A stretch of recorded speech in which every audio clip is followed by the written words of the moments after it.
Саба арена спорт комплексында бірінші тапқыр үстел теннисі бойынша Татарстан кубогына бүтін Россия турниры узды.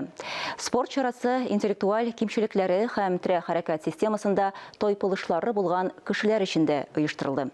Кемнәр җиңүче булды?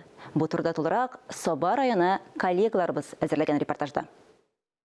Үстәл теннисы җир шарында иң популяр спорт уеннарының берсе. Саба аренада узган ярышта Татарстан шәһәрләре һәм районнарыннан кола Россиянең башка өлкәләреннән килгән спортчылар да катнашты. Кемерово, Архангельский, Челябе, Мәскәү, Киев, Саратов өлкәләреннән һәм Башкортстан, Удмуртия республикаларыннан вәкилләр бар иде.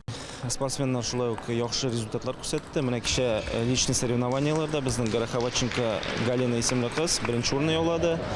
Һәм Ануфриева Анастасия икедә калды. Гороховатченко Галина исемле кызыбыз ул әле күптән түгел генә Чебоксарда булган Россия чемпионатында беренче урынны яулап, мастер спорты дәрәҗәсен үтәде. Менә шул кызыбыз безнең беренче урынны алды кичәдә. Ярышта катнашкан райондашларыбыз көндәшләренең бик көчле булуы турында да искәртте.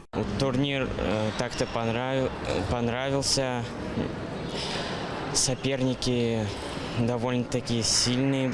Кандидат мастер спорта выполняет чемпионат России өчен. Ел сайын Саран шәһәренә барабыз. Шуның мотор результатлар күрсәтәбез тренерга.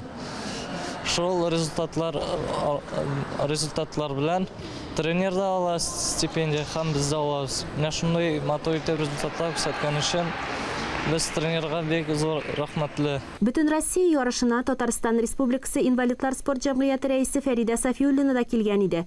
Ул районыбызда чараны оештыруга үз бәясен белдерде. Здесь же принимают участие наши татарстанские. Биредә Татарстаннан һәм Россия төбәкләреннән вәкилләр чакырылды. 100дән артык спортчы үзенең осталыгын күрсәтте. Әлеге турнир ил күләмендә беренче тапкыр узды. Саба районында безне бик җылы кабул иттеләр. Безгә монда бик ошады. Барлык шартлар да тудырылган.